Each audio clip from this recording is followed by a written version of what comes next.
I understand now.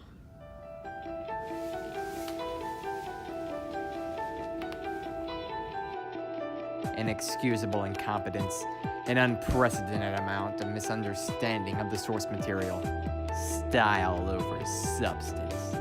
These things plague our movies today. These qualities make them all impure. Well, our live-action anime films anyways. And if those aren't good, what else do we have to watch, really? I will rid the world of these movie qualities. My experience with this has given me powers and I will use it. The film gods have granted me the moral responsibility to delete the evil from bad anime films. All of the directors, all of the actors and scenes can be deleted using this notebook, and I will delete all of them.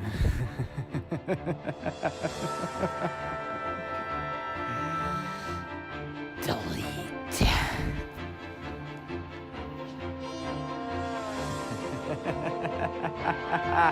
Delete.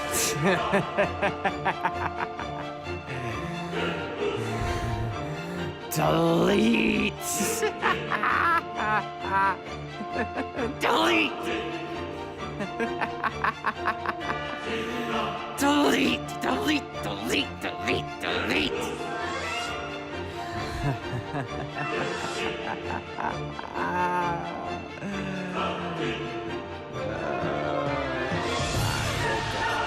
All of the impurities, and I will become the film god.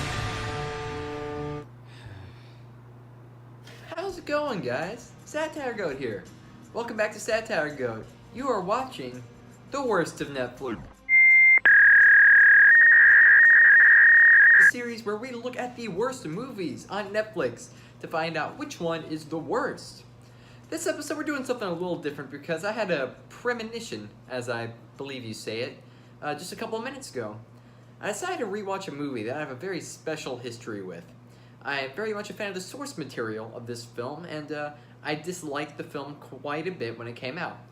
I decided to rewatch it, and I finished it just a few minutes ago for the second time when a realization came to me. This is possibly my least favorite movie of all time. I don't say that lightly. I've seen a lot of very bad movies. Now granted, I'm not saying it's the worst movie I've ever seen. I'm saying it's my least favorite. I've seen the Super Baby Genius film series. I've seen The Room, Birdemic, Cool Cat Saves the Kids, all of the classic bad movies, and even though they're technically worse than this one annoys me so much more, to the point where I'm making an episode of the series on this. This film has a budget of $40 million, $50 million. It's, for all intents and purposes, a blockbuster film for Netflix. So why is it so trash? It's wow. The fans of the series, and people who've never even heard of Death Note, all agree that this movie is pretty darn bad. It's received generally negative reviews across the board. And while this series is usually a series that takes a look at really bad B-movies or movies that are intentionally hilarious so you can laugh at them together, I think I should take a different approach to Death Note. I'm going to dissect Death Note, and I believe the problems that it has. Because this film does two things wrong, specifically. Two major flaws. Two major flaws I believe ruined the entire experience of the movie. I'm going to be looking at this film from the standpoint of a standalone film that doesn't have a source material at all, and also a film that's based off of critically acclaimed source material, because it fails on both sides here. So, the first topic I want to tackle that I believe this film does horribly wrong is... Did you hear that? Who's knocking on my door?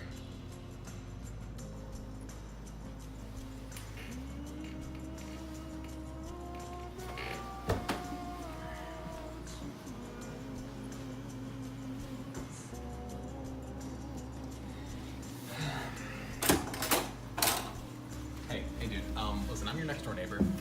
I'm trying to study right now, okay? And you're being really loud in there, talking about death and stuff, which I don't care if that's what gets you hot or whatever. Just could you just be quiet? It's a common courtesy, okay?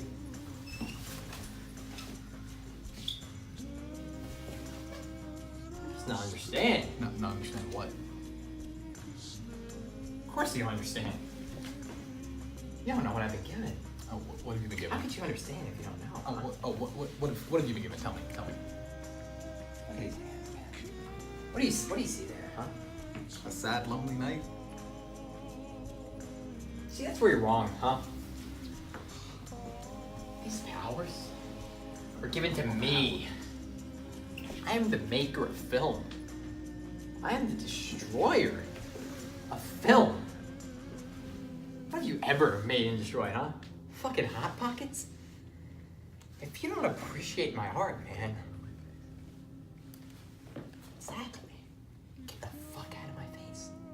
And go somewhere else.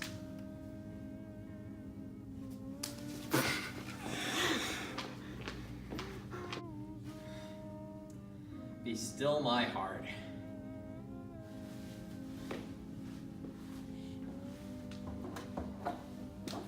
Well, on with the review.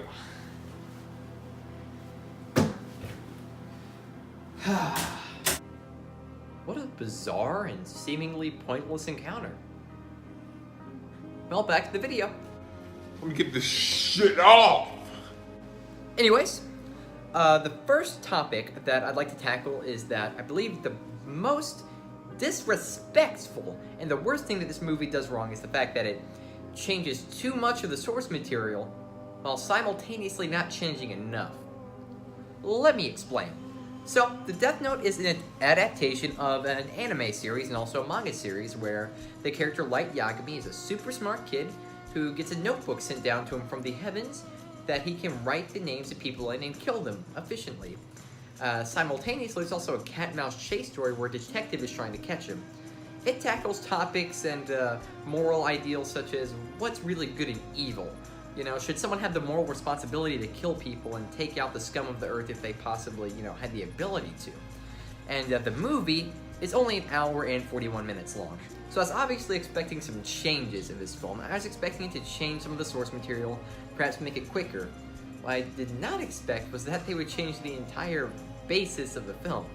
They changed so many small details and large details to the point that it's basically a completely different story. While the core plot point that a character named Light gets a death note and wants to kill criminals is still there, his reasoning for doing so is much different. The tone is much different.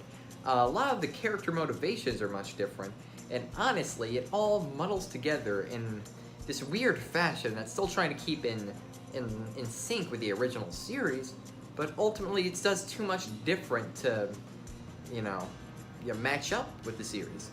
I would be perfectly fine if this movie was a parody of sorts of the original Death Note. In fact, that's sort of kind of what I thought they were going to go for in the first scene. I'd be down for that. I'd be down for a movie that completely changes the core elements of Death Note and makes it a completely different story about something that's not about Light, something that's not about L, not about any of that, and just something completely different. If they want to make a crime thriller with the Death Note, that's fine. Just make it a good plot. But they didn't. They thought to themselves, or the director Adam Wingard thought to himself, the fans will be angry if I change too much. I'll keep this stuff. But I also want to make some horror scenes in it. I also want some really stupid comedy. I want a full-on romance where the two characters actually love each other. But Light's still going to be super smart. L's still going to be super smart. The Death Note still have a lot of rules. Ryuk, he's gonna change a lot too, but he'll still be there. It's just so difficult to look at this film as a standalone thing when it relies so much on knowledge from the anime, but it also changes so many of the basic rules and so many of the basic character motivations. Like in anime, Light Yagami does not care about Misa, his female companion. The only reason he keeps her around is so that he can use her to further his agenda. He gives off the illusion that he likes her, but in reality, it's very obvious that he doesn't. In the film, however, the only reason Light Turner, not Yagami, Turner, chooses to use the Death Note is because Misa, the girl that in the anime he used, is impressed with the power he has, so he continues to use it, just so he can shag this girl. Really odd, right? It seems like something that would be in a parody. And if it chose to go for a more comedic tone, I can understand that. But it doesn't. It keeps a serious tone, it keeps so many core elements from the anime, but it doesn't change enough. It doesn't stay loyal enough to the series to be called a good adaptation, and it doesn't stray too much away to be called a clever interpretation. That's all I have to say about that part. Well, let's go on to the second topic I have here, the second fatal flaw that this film has, and that is that this movie would have worked a lot better as a comedy. The scenes are classic comedy setups, but quite frequently, the film is played so seriously. Take a look at this scene, for example. Ooh, I'm gonna take that. Kenny, you're such a stupid fuck, you know that? What'd you just call me? Called you stupid fuck, you fuck. Hey, don't touch her! Hey, I don't need your help, okay? I thought you were gonna do? Out all by yourself, come teach me a lesson? You got held back, didn't you, Kenny? Twice, I think? Did you get funny? No, I think it's very sad, actually. I only mention it because that would make you over 18, which means that if you were to beat me up, which I'm sure you could, it would technically be child abuse. So if you don't want to wind up on some kind of registry, I suggest you back the fuck.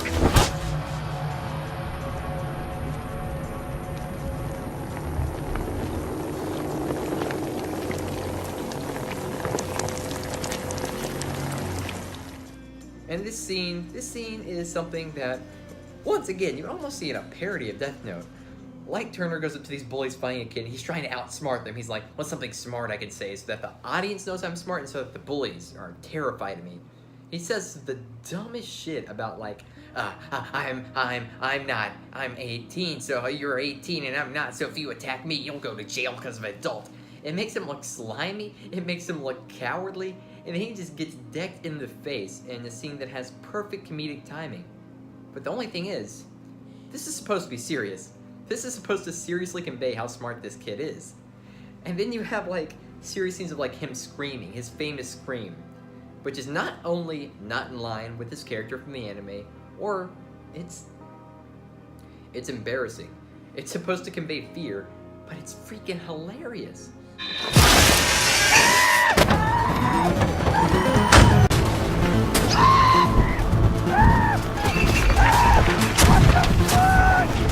If only this movie was a comedy, so many of these scenes would work in a comedic sense. They really would. But no, they still have the serious cat and mouse game between L and Light. There's a scene in the latter half of the movie where L. Loliet, the character who in the original series was notorious for being clear-minded, logical, calm, doesn't scream at all. He's running through the streets with a freaking gun, chasing Light, screaming about how he's gonna Freaking kill him. shooting at this guy, yelling. The film literally ends with L about to write Light's name down the Death Note, something he would never do in the anime, screaming at the top of his lungs, rage everywhere. If you look at this from the standpoint of the anime, it's hilarious because it's the exact opposite of what the anime character would do. If this film was going to be a parody of the original Death Note anime, it would be amazing. But it's not. It's not that at all. It's poor at the scenes that are trying to be intentionally comedic. The scenes that are dramatic are unintentionally comedic. The things that it takes from the original anime are misinterpreted, and the things that it tries to change make no sense, because the things that they try to interpret are misinterpreted, and it gets into a tangled spider web of trash everywhere. It's a spider web of garbage. Now, Adam Wingard is not a bad director. I really enjoy Your Next a lot. I enjoyed The Guest. Blair Witch was garbage. This movie was garbage. The film is decently shot, even though it's shot like a horror film for some ungodly reason. I quite enjoy Keith Stanfield's performance as well. I do. I think he did a decent job at replicating how Elle sits, how he speaks. I think if this was a serious interpretation of Death Note, then it would have been a really solid performance. That's what I like about the film. But the thing is, the fact that those small little good things scattered throughout the film almost makes it worse in a way, because the bad things are so blatant and so obvious that it feels wasted. The good stuff is all wasted. It's like you have potential, and you ruined it in so many ways imaginable. You took arguably the greatest anime story of all time, the greatest plot, the greatest idea in any anime, and you made it into a convoluted joke that's tonally inconsistent, and it's garbage. It's atrocious, horrific, terrible, bad. I don't think the things that this movie technically got right in its filming and editing are nearly enough to make up for all the logical inconsistencies, all the tonal inconsistencies, dialogue inconsistencies, poor character moments, bad motivations, everything. It's terrible. Judging purely off of what I feel about this movie, I would give it like a 0 out of 10. But just because I am a logically minded person, I'm gonna look at it and I'm gonna give it a 1.437 out of 10. So far, it's the worst movie off of Netflix ever. And now that I've got that out of my system, that rant out of my system, this great, totally not incoherent review out of my system, I'm gonna do what the gods have given to me. And I am going to destroy this movie. Writing its name in the death throes. By the way, I don't have enough time to film a follow-up to the scene, so let's just end the review here. Thank you guys so much for watching the video. I'm Satire Goat. Love you all. Subscribe, like, hit the bell, share, comment, like, subscribe, and share. See you all in the next video. Bye-bye.